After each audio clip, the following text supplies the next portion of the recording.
श्री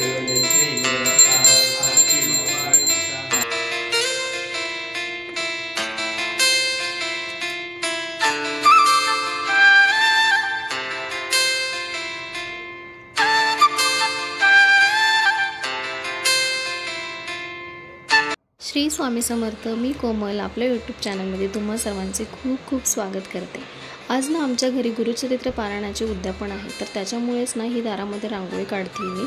आणि आपले कुठलाही सण असू दे, काही घरामध्ये शुभकार्य असू दे, काही कार्यक्रम असू दे, तर आपण रांगोळीशिवाय आपली सुरुवात होतच नाही का।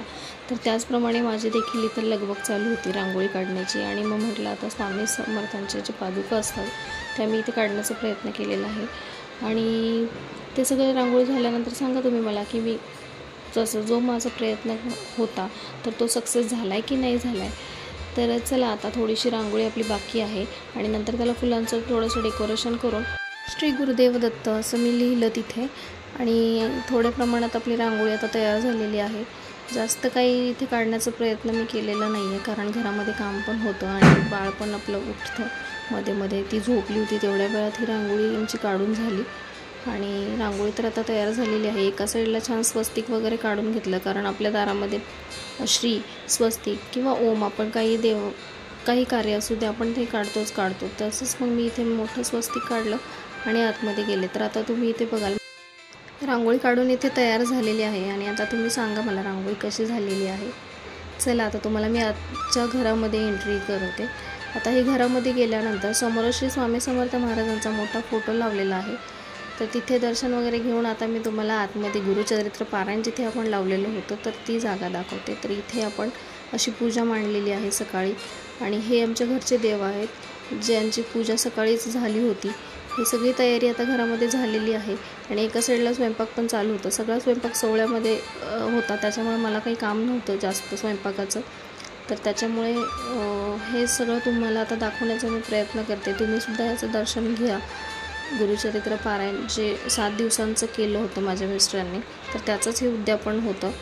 आणि ही पूजा इतकी छान, घरामध्ये इतकं छान प्रसन्न वाटतं ना, असं काही पूजा वगैरे असेल तर खूप मन प्रसन्न होऊन जातं।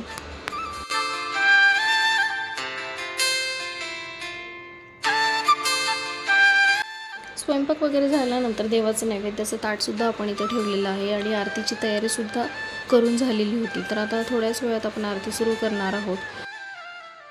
पण आपलं दुपारी होतं, तर त्याच्यामुळे मित्रमैत्रिणींना बोलवलं होतं जेवणासाठी आणि बाकी जे होते तर ते संध्याकाळी येणार होते सगळे।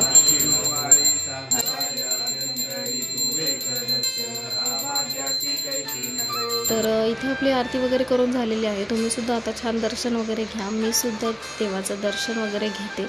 आणि खरं सांगू का, हे आमचं दुसरं वर्ष आहे।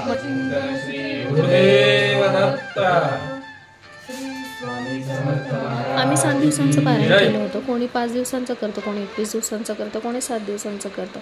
पण खरं सांगू का, ज्या 7 दिवसांच्या कालावधीमध्ये पारायण आपण वाचत असतो घरामध्ये, तर मन किंवा घर आपलं एवढं प्रसन्न होतं, असं वास्तू तथास्तू जसं म्हणतात त्याच पद्धतीने आपल्याला अनुभव यायला लागतो। आणि इथे बघा सगळा स्वयंपाक इथे तयार झालेला आहे। आता मी तुम्हाला एक एक पदार्थ सांगते। इथे मीठ आहे, शेजारी चटणी आहे, नंतर रायता कोशिंबीर आहे, परत भेंडीची पातळ भाजी आहे, त्यानंतर डाळ आणि मेथी असं मिक्स केलेली भाजी आहे, त्यानंतर पुरणाची पोळी आहे, परत इथे येलो राईस केलेला आहे, भजी आहेत, पांढरा राईस केलेला होता, नंतर इथे पुरण आणि लापशी गोड म्हणून आपण इथे ठेवलेलं होतं। आणि पांढरा जो राईस आहे त्याच्यासोबत आपण आमटी केलेली आहे। तर आता इथे आपण सगळ्यांची पानं वाढून झालेली आहेत। आता चला देवाचं नामस्मरण करून जेवणाला सुरुवात करूया। तर असा होता गुरुचरित्र पारायण उद्यापनाचा दिवस। तुम्हाला कसा वाटला कमेंट करून नक्की सांगा। चला तर मग भेटूया अजून एक अशाच नवीन व्हिडिओमध्ये। तोपर्यंत काळजी घ्या स्वतःची। Take care friends and bye.